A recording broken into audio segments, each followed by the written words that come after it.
So yan, welcome back na naman dito sa aking munting YouTube channel. Sa episode na to ay meron naman na dinala dito na generator. Bali kagaya din doon sa akin, kaso iba siyang brand. Nito siya, Nito na brand. Ang issue nito,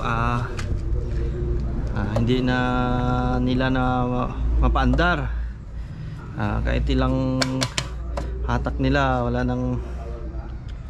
wala o hindi na andar. So yun, buksan ko muna ito para checkin kung ano ang dahilan kung bakit ayaw niyang umandar. Bali ito pala ay 650 watts to. Gasoline engine. Meron ito siyang mix na tuti, kasi ang kanyang pinaka engine wala siyang engine oil. Bali mix lang siya. Meron lang siyang crankshaft at saka piston. Ayun, yan lang yung sa loob niya. Tapos red valve at saka yung carb. So ayun, checkin ko muna, baklasin ko muna itong kanyang tangke kasi maalog na siya. Ayun, yun, nabuksan ko na. I-check lang muna natin kung meron siyang kuryente, bakit ayaw niyang mamadar. Dito tayo titingin sa spark plug para mas madali.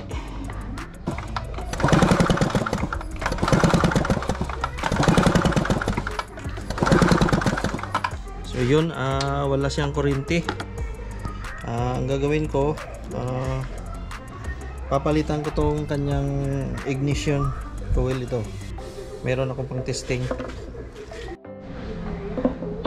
So yun, napalitan ko na ng ignition coil. Bali ito yung luma. Kita nyo naman na basag na yung kanyang spark plug cap. Yun, testing natin ulit. Ayun, wala talaga, walang supply. Ayun. Susunod nating baklasin, tingnan natin dito sa kanyang CDI, kasi ito isa lang ang kanyang CDI box at saka yung source coil dito. Isa lang siya kasi wala siyang CDI dito nga nakalagay na square. So yun, baklasin muna natin dito.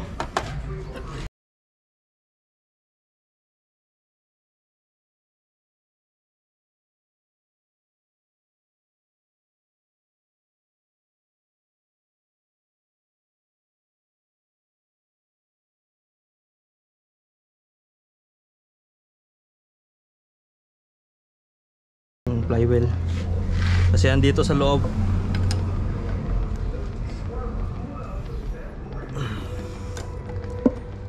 Bali ang ginagawa ko nito, kunting pukpok lang dito sa dalawa.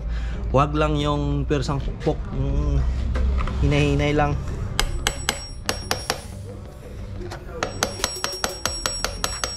Ayun, tanggal agad siya. Ito ang kanyang magneto. Bali itong dalawa, kanyang CDI na sinasabi ko na andito na yung kanyang CDI. Tanggalin muna natin itong number 10mm na bolt.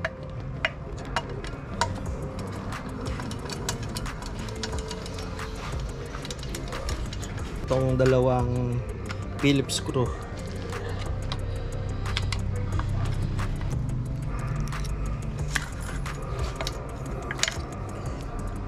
Ito ang sira kasi wala nang supply. Pinalitan na natin ito ng bago, spare ko dito sa akin. Wala pa ring supply doon sa kanyang spark plug. Ito talaga ang sira niya, kasi wala naman tayong titingnan na iba. Ito lang. Yun, tingnan nyo, nagkabuka-buka na meron ng mga bitak. So yun, palitan natin ito. Meron akong hahanapin lang doon siguro sa merong tanim, meron doon. Hanap lang ako. Titingnan ko muna doon sa tanim, baka meron doon ganito, katulad din ganito. Titingnan ko lang doon, baka meron na kagaya nito.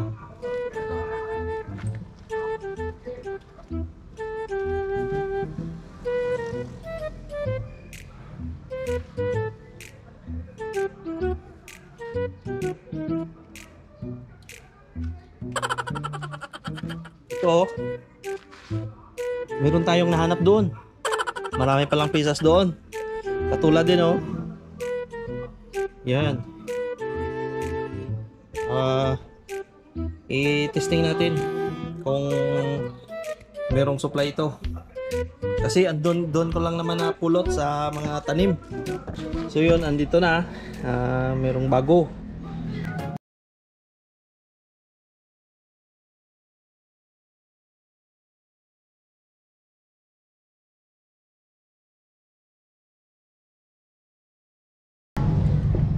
So yun, ito na, nakabit ko na, symbol na natin. Bali, itong dalawang maliit na sakit, ito sa papunta kanya sa kanyang switch. Tapos itong dalawa, dito naman sa ignition coil. Itong green, dito din sa green. Kasi minsan orange ito o brown. Dapat yung black, dito sa siya black din. Ayan, mamaya na natin ilagay itong para sa switch. So yun, testing na natin kung meron na siyang supply. Ayan, oh, meron na siyang supply. Makikita ba siya? Kita ba o hindi? Meron niya siya talagang supply. Ibig sabihin talaga ang kanyang pinakasira, ito. Napalitan na natin, nakakabit na dun sa flywheel sa loob. So yun, i-testing na natin kung andar na siya. Ibalik muna natin itong kanyang spark plug. So yun, meron ng tangke. I-testing natin kung andar na.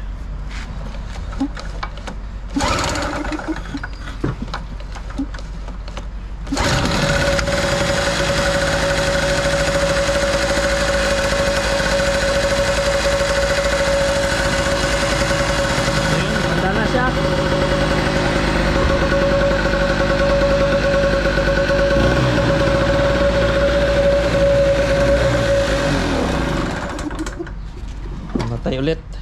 Ayun, pandarin natin ulit. Kailangan lang natin siyang i-choke. Kasi medyo matagal na siguro itong hindi na pandar.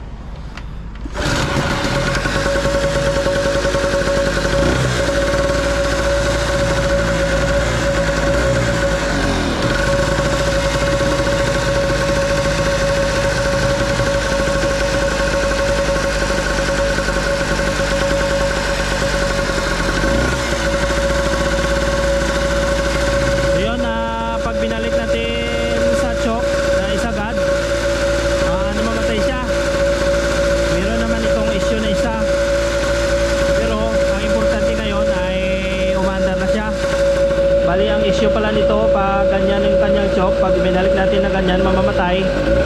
Tapos pag i-choke natin, medyo open lang yung kanyang butterfly, normal ang kanyang andar. Ibig sabihin yan, yung kanyang carb, yung mga maliliit na butas, meron na yung mga bara. Kailangan na ito palitan ng carb na bago, kasi mura lang naman ang carb nito. Kadalasan kasi ito, pag ganyan, carb ang pinapalitan ko na, hindi ko na nililinisan kasi hindi mo naman yun maabot linisan. Kaya kailangan palitan mo na lang ng bago kasi sa magpalya-palya pa na pag nag-burn out, sayang ang effort mo pag hindi mo siya pinalitan. Ganun pa rin kahit na linisan mo siya.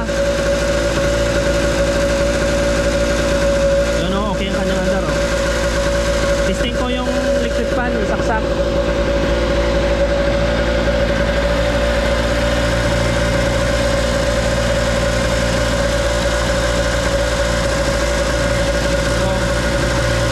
Testing natin yung electric fan.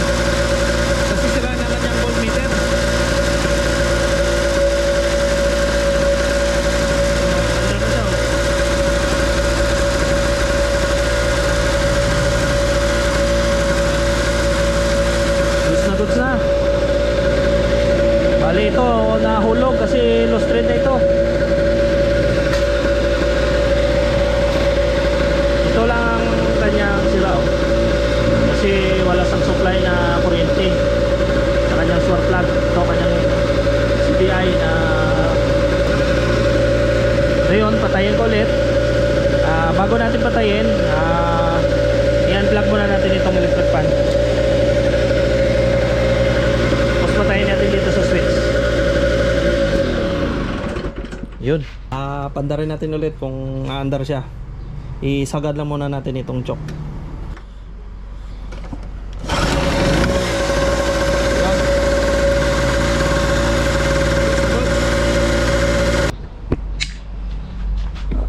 Goods na siya.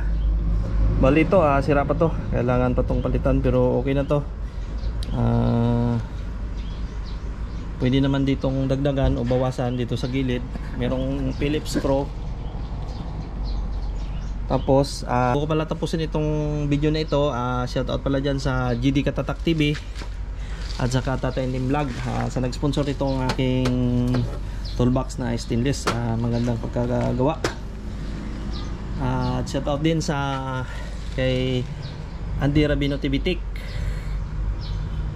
At saka shoutout din Manyuni White, mga idol ko na mga mekaniko. Tapos Mats Mechanic, shoutout din. Palagi kong pinapanood ang kanyang video. Hanggang dito na lang at maraming salamat sa inyong panonood. Sana naman ay meron akong naibahaging kalaman, kunting kalaman ko sa pag-troubleshoot nito, kung paano mag-troubleshoot. So yun, maraming salamat. Bye bye, God bless at ingat kayo palagi. Bye bye.